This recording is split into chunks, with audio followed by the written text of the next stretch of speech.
ভাই সেই ওয়েদার বাইরে, চল দুধ চা খেয়ে আসি। ভাই যে লোকটা গরুর দুধ বের করার আবিষ্কার করছে ও তখন গরুর সাথে কি করার ট্রাই করতেছিল?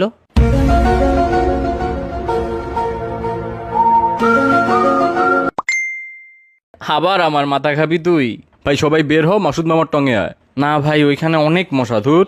ভাই মশা আমাদের রক্ত খেয়ে তারপর ডিম পারে, তার মানে টেকনিক্যালি আমরা মশার বাপ। কি? আমি মশার বাপ? ভাই ওরে একটু থাপড়া কেউ। আচ্ছা দোস্ত, ধর আমি নিজেকে নিজে থাপ্পড় দিয়ে অনেক ব্যথা পাইলাম, তার মানে কি আমি অনেক স্ট্রং নাকি অনেক উইক?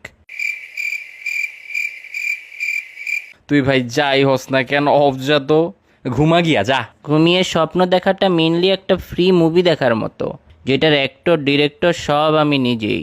ভাই তোর মাথায় কি কোনো নর্মাল কথা আসে না কখনো? ওরে থেরাপিস্ট দেখাইতে হবে ভাই। ভাই ভেবে দেখছস, ব্রেন নিজের নামটা নিজেই ইনভেন্ট করছে, আবার নিজেই নিজেকে স্টাডি করে। মেবি আল্লাহ তোর ব্রেনটা বানানোর সময় একটু বেশি এফোর্ট দিয়ে দিছে ভাই।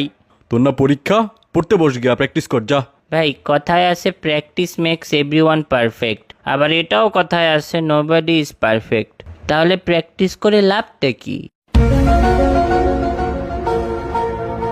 হ্যাঁ কি ভাই, সব প্রোডাক্টেরই ব্যাড রিভিউ আছে, কিন্তু প্যারাশুটের কখনো ব্যাড রিভিউ হবে না। হ্যাঁ কেন? আরে বেটা, ব্যাড রিভিউ দেওয়ার জন্য ওই প্যারাশুট ইউজারকে বেঁচে থাকতে তো হবে। ভেবে দেখ, আয়না কিন্তু কখনো ভাঙে না, ওইটা 2 গুণ 3 গুণ করে আরো বাড়ে। আসলেই তো ভাই। আচ্ছা, আমরা মাটিতে থেকে যেমন বাতাস এয়ার দেখতে পারি না, তেমন কি মাছরাও পানি দেখতে পারে না? ভাই কিছু কিছু জিনিস না ভাবাই ভালো। আমরা ভাবি চশমা পরা মানুষটা স্মার্ট হয়, সব কিছুতে পাস করে, কিন্তু বাস্তবে ওরা আই টেস্ট ফেল করেই চশমাটা পাইছে। এইটা ট্রু কথা লল। টেকনিক্যালি প্রতিটা রেস্টুরেন্ট ক্ষুধার্ত মানুষের জন্য একটা হসপিটাল, খাওয়া ছাড়া বাঁচবে না। দুইটাতেই টাকা লাগে রে ভাই। পৃথিবীতে মানুষই একমাত্র প্রাণী যে টাকার বিনিময়ে বেঁচে থাকে।